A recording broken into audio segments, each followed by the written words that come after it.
Welcome to another episode of Beyond Chronic Disease. My name's Wendy and I'm your host. Did you listen to last week's special occasions?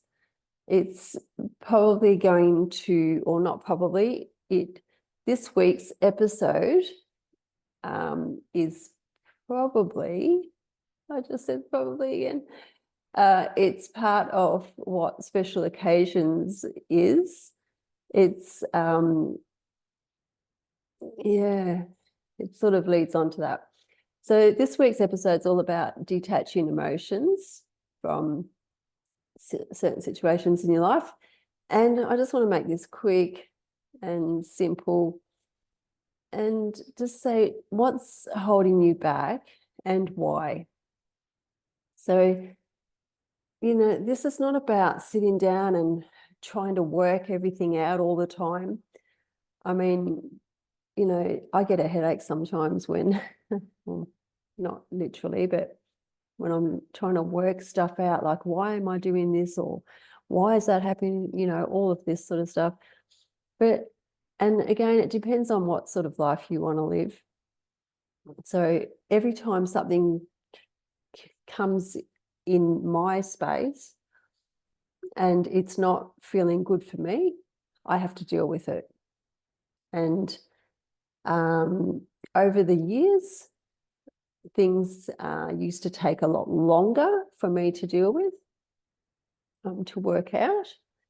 And now it's a lot easier for me because I guess I've got all those tools and strategies that I have learned over the years to repel lots of stuff in my life that happens. And, I hold on to some things. It's a work in progress, as always. So this week, it's all about the emotional attachment that we have to situations in our life that basically limit us and stop us from moving forward. And I'm going to talk about the simplest one that has just come to light for me, realistically. And it's all about a fear of heights, basically. Well, I hate using that word, sorry.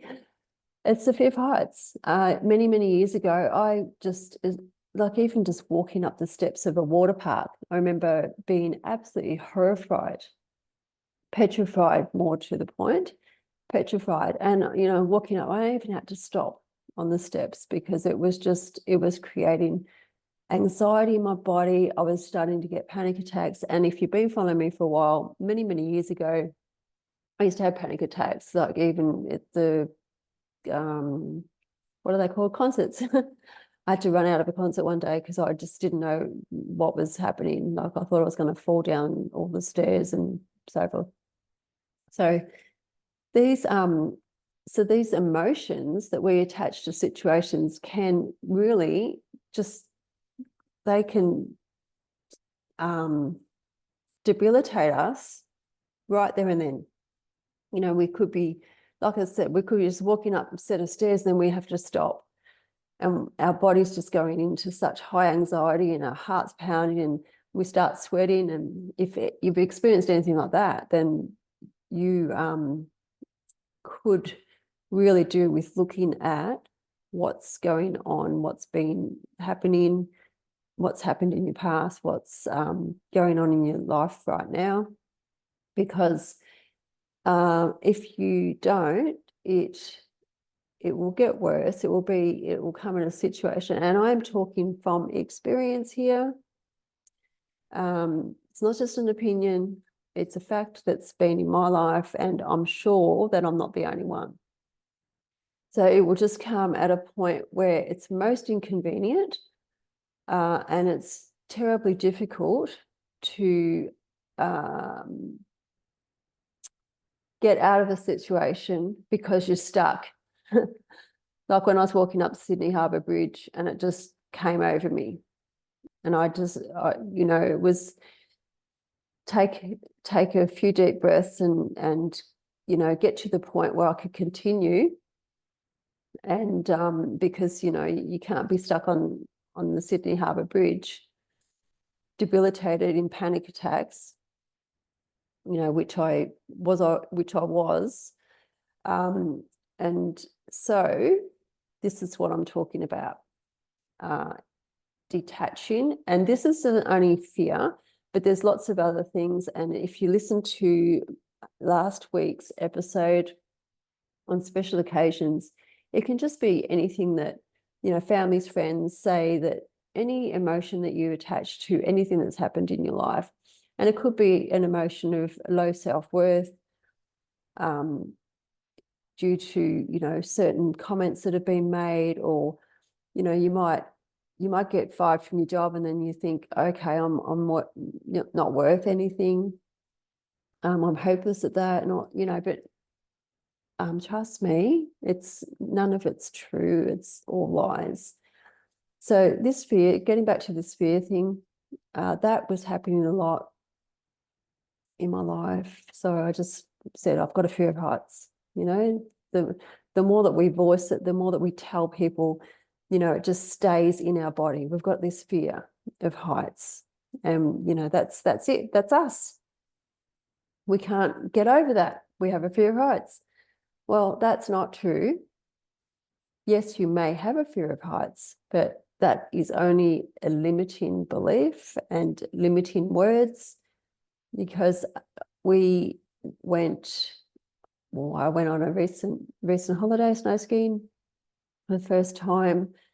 Yes, I've been on the snow before, never been up a mountain, too scared. I didn't know how to do it. So got proper lessons, went everywhere up the mountain with my husband and friends, was out of my comfort zone. And yes, there's nothing wrong with staying in your comfort zone. If that's what you want to do and that's what you want to be for the rest of your life, that's quite okay. It's not okay for me. I have these fear, I had this fear. We went on this holiday. I didn't want to just sit in a hotel room, while everyone else had fun. So it was, okay, what can I do to get over this? Okay, and it's not just okay, you wake up and you're over it. Every single day, I was a little bit anxious, not debilitatingly, no panic attacks. It wasn't to that degree, because I've done a lot of work so up to now on all of that, and it was more what I wanted to experience on that day. So it was, okay, we're going to have a lesson or whatever we did. We're going to get in that chairlift, and I can't stand chairlifts, can't stand heights, all of this stuff, and I go to the snow. And even somebody said to me, what are you going to the snow for if you don't like chairlifts? And I'm like, oh, until I got there, realized what they actually meant. Okay, I haven't really been there before. So, and I was determined that every day I was going to do something that that got me out of my fear, out of the comfort zone, I guess.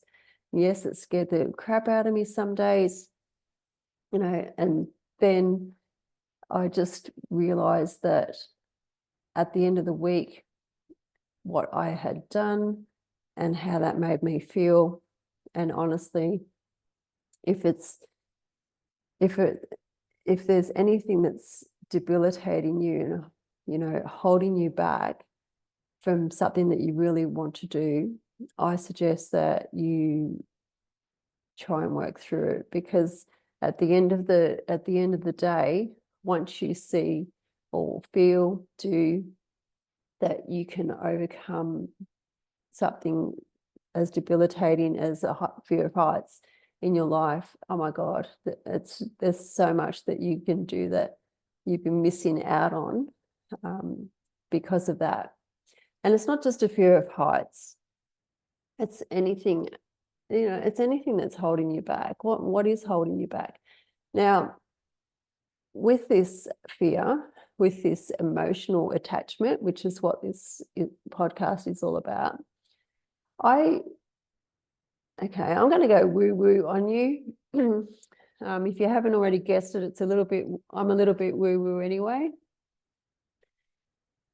I asked, like, all of these years, I've had this fear of heights, right? So after I had this snow skiing experience, I just had a fantastic time every day, out of my comfort zone, 7 days, up on the mountain, on chairlifts, going down mountains. Only started, learned how to ski on that particular week. And it was so much fun, had the heart pounding, probably in a good way, not the fearful way, probably just, yes, it was exciting. Yes, there was probably that little bit of fear, but it wasn't debilitating. So the whole week was just such a fun experience. Was I happy to hang up the boots at the end of 7 days? Definitely. Definitely happy to hang up the boots. I would definitely go back and do it again. So all of this has created so much more in my life, because I had said to myself that I'm not going to let this stop me from, enjoying something that I've always wanted to do. So after that experience, I looked at it and thought, well, where did this fear come from? And the woo-woo bit is I talked to my body, and I just was in a quiet space. I wasn't meditating. I was just in a quiet space, and I just said, so where did this fear come from? And straight away, I went back to when I was on a Ferris wheel, when I was a young child. I don't know how young I was, but I was a child on a Ferris wheel. I remember, I don't know if this really happened, but I just remember it as it stopped up the top and it was swaying a little bit and scared the absolute crap out of me. And so this is where this fear of heights has stemmed from. And I know that's where it came from.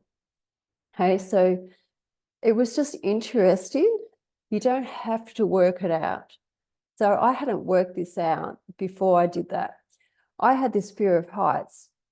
I've had this fear of heights for years, but it wasn't going to stop me from walking the Sydney Harbour Bridge.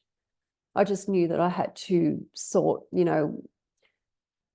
I knew that I had to work out what to do in the moment if something happened. And well, yes, it did. And I just had to breathe and work through it. Now, I'm not saying that you put yourself in a dangerous situation. You have to be aware of the whole situation, aware of the risks. Like walking up the Sydney Harbour Bridge, you've got a harness on, you've got people around you, all of that sort of stuff. You're not going to fall off the bridge. You're not, nothing like that's going to happen. So I'm not saying, if you've got a fear of heights, you go walking up a mountain without any, anyone around and, all that sort of stuff. Like you just don't do that. Okay. It's got to be very calculated. You've got to know that you're not putting anyone else in danger and yourself and so forth. Now, again, if you want to do something in life that you feel you can't because you have a fear, or somebody said something to you or whatever, well, how much do you really want to do it? Because if you really want to, I always believe if you really want to do something, you will. It might take you a little bit of time. It took me a long time, to actually, have the courage to go up a mountain. You know what I mean? And ski down it. Well, it took me, it took this long time to actually go to the snow and have ski lessons for starters. So anyways, so if something's holding you back because you've had a situation and you've attached that emotion to it, even attaching anger to something that's happened in your life, Like, is it serving you in a positive way? I doubt it, because these are all negative emotions. So it's all about how you want to feel, how you want to live your life, and what you want to hold on to and what you want to let go of. And there's no right or wrong in what you do, but don't keep saying that you can't do this because of this, because that's not true. Okay, it's really not true. So I know that because I've experienced that, and I'm not saying it's easy either. There is work in it's a work in progress. Yeah, that's it. And but it can be done. So detach those emotions, and they're probably all negative anyway. And your body will love you for it, because when we hold on to stuff, you hold it all in, it doesn't make you feel good. And I'm sure some of you that are listening out there understand where I'm coming from. You're probably holding on to you're probably holding on to some things yourselves, and you maybe use outside vices to try and disguise those emotions, but trust me, it won't work. It will work for a short time, and then something will happen in your life and it will debilitate you on the spot when you're least expecting it. And that's not healthy, because it could be in a situation that could be quite detrimental to you or others. So if you can work through any of those emotions that are causing undue stress or disease in your body, then good on you. I wish you all the best, because there's a big wide world out there, and it's just amazing if you can get past some of those untruths that you've been holding on to. So it's a possibility. Everything's a possibility. And I hope this has been some sort of contribution to you. It's all personal stories on here.